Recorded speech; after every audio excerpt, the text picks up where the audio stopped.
Welcome into episode number 114 of The Voice Behind the Voice. I'm Sean Aronson, the TV and radio broadcaster for the St. Paul Saints, an independent minor league baseball team in the Twin Cities.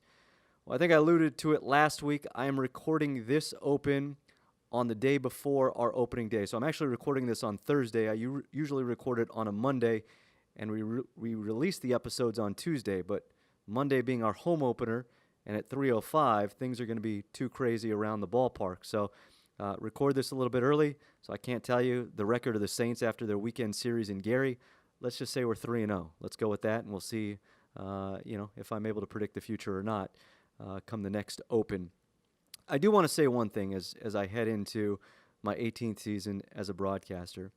I'll never forget the moment. It was my 10-year high school reunion. And for those of you that have gone to your 10-year high school reunion or your 20th or 30th or haven't even gotten to that point yet, it's a lot of people catching up, talking about what they're doing, talking about where they are in life. And everyone, asks, hey, what are you doing? And at that time, I was working for the St. Paul Saints. I was, well into my broadcasting career. And people would hear that and they would say, wow, you're doing exactly what you wanted to do. And at first you feel pretty proud about, you set out on this journey and you're fulfilling that promise that you made to yourself back in high school, or for me when I was 9 or 10 years old. And then about the 50th person that says the exact same thing, wow, you're doing exactly what you set out to do. And you become a little bit sheepish. You almost feel embarrassed because most people, when they were in high school, didn't know what they wanted to do. I've gotten over that, of being sheepish or embarrassed. I'm proud of where I am right now. I'm proud of the fact that I knew what I wanted to do when I was a young kid, and that here I am about to enter my 18th season as a play-by-play broadcaster. Sure, the goal is the major leagues, and that will always be the goal. But if I never reach that point, it doesn't diminish the career that I had. And so as I record this 24 hours before we open the season, I really am. And this is not me patting myself on the back. I'm just proud of how hard that I've worked. I appreciate everybody along the way that has helped me get here, and I can't wait for the 18th season to start.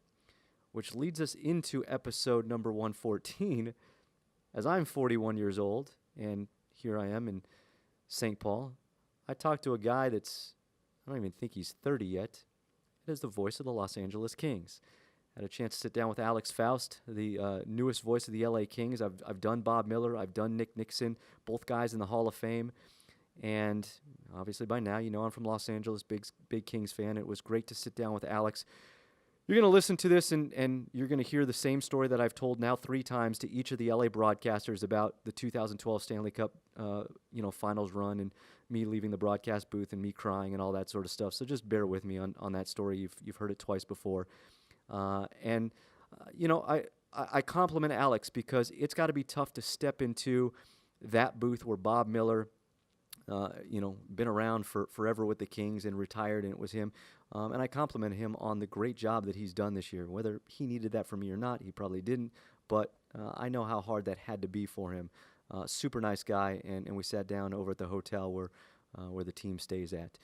If you're not subscribed to the podcast, you can do so on iTunes or wherever you get your podcasts. You can also find us on social media, Twitter @TheVoiceBTV, Facebook, facebook.com/TheVoiceBTV, and you can always email me, thevoicebtv@gmail.com. All right, let's get to it. Episode number 114. It is Alex Faust of the Los Angeles Kings. JW, roll the open.